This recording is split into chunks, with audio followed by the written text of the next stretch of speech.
তেওঁলোকক আপোনালোকে ভাবিব যে তেওঁলোক বেছি ভাগ্যৱান, কাৰণ তেওঁলোকে এটা চৰকাৰী চাকৰি পাইছে।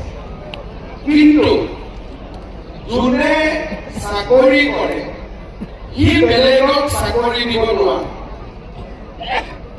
মই যদি আজি অসম চৰকাৰত তৃতীয় আৰু চতুৰ্থ বৰ্গৰ চাকৰিত সোমাও, অহাকালি মোৰ অফিচত মই আৰু দুজন ল'ৰা ছোৱালীক চাকৰি দিব নোৱাৰো। কিন্তু আজি চৰকাৰৰ অনুদান পাই আপোনালোকে যদি ব্যৱসায় আৰম্ভ কৰে, আপোনালোকে 10জন ল'ৰা ছোৱালীক চাকৰি দিব। তাৰ মানে যিসকলে ৰাতিপুৱা চাকৰি পালে তেওঁলোক কৰ্মচাৰী হৈ থাকিব, আৰু এতিয়া যোনে অনুদান পাব তেওঁলোকে নিয়োগ সৃষ্টিকাৰী বা মালিক হৈ থাকিব।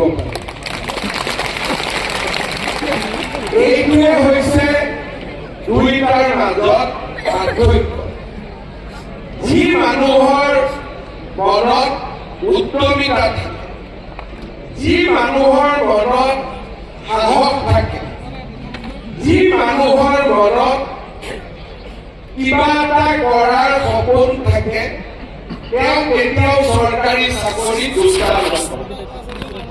পঢ়া শুনা কৰি ৰতন টাটাই এটা চাকৰি কৰিব পাৰিলে, পঢ়া শুনা কৰি মুকেশ আম্বানীয়ে এটা চাকৰি কৰিব পাৰিলে, পঢ়া শুনা কৰি গৌতম আদানীয়ে এটা চাকৰি কৰিব পাৰিলে।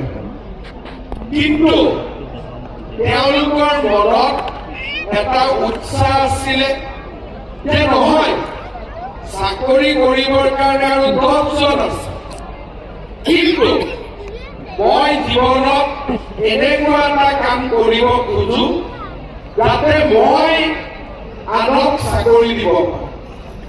আজি টাটা কোম্পানীত 5 লাখতকৈও অধিক মানুহে কাম কৰে, আৰু টাটাৰ যদি ডিলাৰশ্বিপ আদি আমি যোগ কৰি লওঁ, যাক ইনডাইৰেক্ট এমপ্লয়মেণ্ট বুলি কয়, কিমানে চাকৰি কৰিব নাই বুলিও 10ৰ পৰা 12 লাখ পৰিয়ালক টাটা কোম্পানী আজি অন্ন বস্ত্ৰ সংস্থাপনৰ সুবিধা দিছে। এতিয়া